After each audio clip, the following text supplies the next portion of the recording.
Hello friends, मैं CA विभोर अग्रवाल आप लोगों के लिए एक नया वीडियो लाया हूं जिसका नाम है कि सिप क्या होती हैं और कैसे सिप को चूज़ करें इन्वेस्ट करने के लिए। हमें पहले ये जानना पड़ेगा कि सिप क्या होती है। एसआईपी जो होती है, एसआईपी एक तरीके का इन्वेस्टमेंट ऑप्शन होता है जिसमें हम बिना नॉलेज के मार्केट में इन्वेस्ट कर सकते हैं।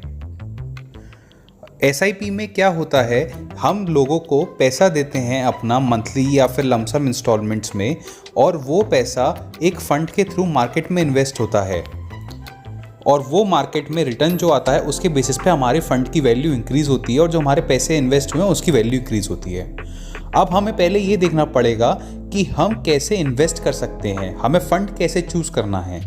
फ़ंड चूज़ करने के लिए सबसे पहले हमें दो क्वेश्चंस का आंसर करना होगा। पहला है कि हमारे को इन्वेस्टमेंट पीरियड कितना चाहिए और दूसरा है कि हमें रिटर्न कितना चाहिए, क्योंकि जितना रिटर्न होगा उतना रिस्क भी इन्वॉल्व होगा। तो सबसे पहले हमें ये देखना पड़ेगा कि इन्वेस्टमेंट पीरियड कितना है। अगर इन्वेस्टमेंट पीरियड 1 to 3 ईयर्स है तो हमें डेट फंड में इन्वेस्ट करना होगा। अगर investment period 3 years to 5 years है तो हाइब्रिड फंड्स में इन्वेस्ट करना होगा। हाइब्रिड फंड्स वो फंड्स होते हैं जिसमें डेट फंड्स और इक्विटी फंड्स दोनों होते हैं। और अगर हमारा इन्वेस्टमेंट पीरियड जो है वो 5+ ईयर्स का है तो हमें इक्विटी फंड में इन्वेस्ट करना होगा।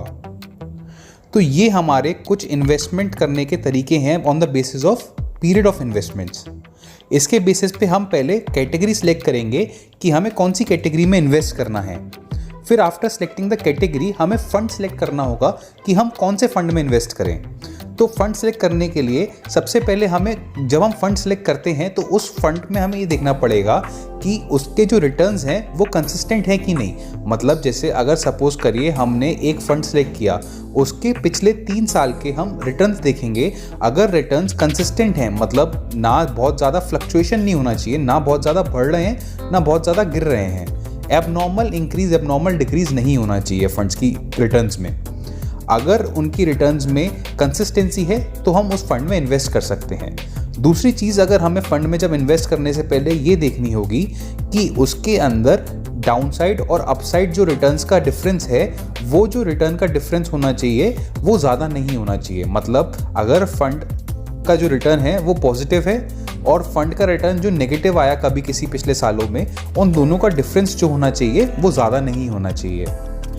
इसका एग्जाम्पल लेके मैं समझा देता हूँ। सपोज़ कीजिए पिछले 3 सालों में से जो लास्ट ईयर था उसमें रिटर्न था 10%, उससे प्रीवियस प्रीसीडिंग ईयर में रिटर्न था -10%। तो जो डिफरेंस है वो 20% का डिफरेंस हो जाता है, जो कि आपको दिखाता है कि डाउन साइड में फंड की जो वैल्यू है, फंड की जो रिटर्न परसेंटेज वैल्यू है वो गिर जाती है। तो हमें फंड सेलेक्ट करने से पहले ये 2 चीज़ें देखनी चाहिए। उम्मीद करता हूँ आपको समझ में आया होगा कि on the basis of investment period and on the basis of return and risk हम कौन से कैटेगरी में जाना चाहिए, पहले हमें वो देखना है।